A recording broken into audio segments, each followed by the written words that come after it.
everybody, this is Michelle from the Colorado Wolf and Wildlife Center, and this is our weekly wolf talk. Today I'm here with Zara and Jakara again because they are very cooperative. We tried this with Kenai, but he's got other things going on today, so he wasn't interested in hanging out, and that's okay. So I know a lot of times we like to try and keep our videos positive, but we also like to stay informative. And unfortunately today, I do have some bad news for us. As many of you probably know, back in early 2024, or the end of 2023 I should say, we actually reintroduced 10 gray wolves from the state of Oregon. We brought them here to help reintroduce wolves here into Colorado. Unfortunately, 3 of our reintroduced wolves have passed away. Now, one was killed in April. He actually got attacked by a mountain lion, which isn't too uncommon. A lone wolf cannot hold its own against a mountain lion, whereas a pack of wolves would definitely have the advantage. But then we had 2 more that died in September. Colorado Parks and Wildlife, along with the U.S. Fish and Wildlife Service, did do necropsies, which is basically an animal autopsy, on all of the wolves that have passed away.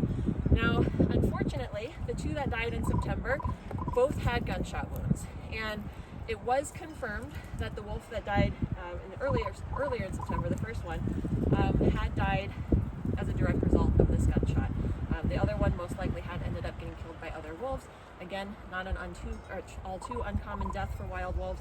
But unfortunately, the wolf that did die and has now been officially listed as a poaching was the one and only wolf that had helped to reproduce puppies in Colorado in 2024. Now, when we reintroduced the gray wolves, of course the goal was that they would pair up and form bonds and create wolf packs. And we only had one pair that actually successfully did that this year. And unfortunately, this was our Copper Creek wolf pack, and I'm going to tell you a little bit about them. The reason, again, I say it's unfortunate is because that male wolf was shot and killed as a direct result of this poaching that occurred. So there is currently, at the time of this filming, there's an $85,000 reward leading to the arrest of whoever killed this wolf, because it is a violation of not just our state Endangered Species Act, but also the Federal Endangered Species Act as well. So U.S. Fish and Wildlife Service, along with Colorado Parks and Wildlife and local authorities, are investigating the matter. So to tell you a little bit about the Copper Creek wolves, so they had settled in an area of Grand County in early April. They did note, Colorado Parks and Wildlife did note that there was denning behavior, and they did confirm that there were at least 5 puppies in that pack that were born. Now, in April, the adult male wolf did start depredating on some cattle. Now, Colorado Parks and Wildlife, in their wolf management plan, has a lot of really great outlines for non-lethal tools, and of course with the funding from the Born to Be Wild license plate, which has over $600,000 raised, there's a lot of tools out there to be provided to livestock owners. Unfortunately, this livestock owner also had a pit where they would dump carcasses from their cattle. Now, Colorado, I don't know how many of you know this, but we have about 3 million head of cows and sheep in our state, and we lose about 120,000 cows a year. But of course, you're only going to hear about the 17 livestock depredations caused by wolves, because the media is very skewed against wolves and they like that big bad wolf story. So, the wolves did start scavenging at this carcass pit. It started to get them used to eating cattle. So when they did ultimately start depredating, that livestock producer refused to use non-lethal tools even after they were offered, and he had asked for a lethal control permit, so he wanted the wolves to be killed.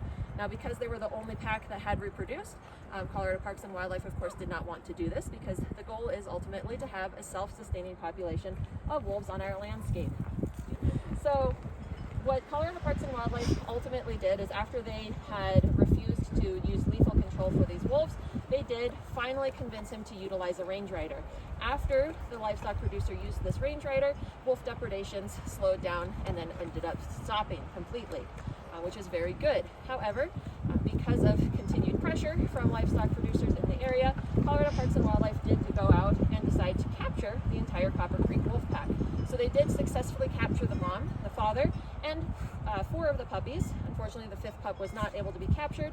So upon being captured, they did notice that the male had severe injuries and an infection, and that's when, after 3 days after being captured, he had passed away. That's when we did that necropsy, which ultimately determined that he had been poached.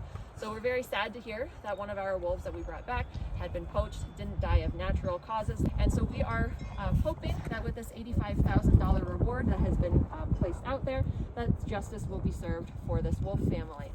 I do also want to thank those of you who had sent in your comments to the Colorado Parks and Wildlife Commission. They are meeting today at this time that you're going to see this video.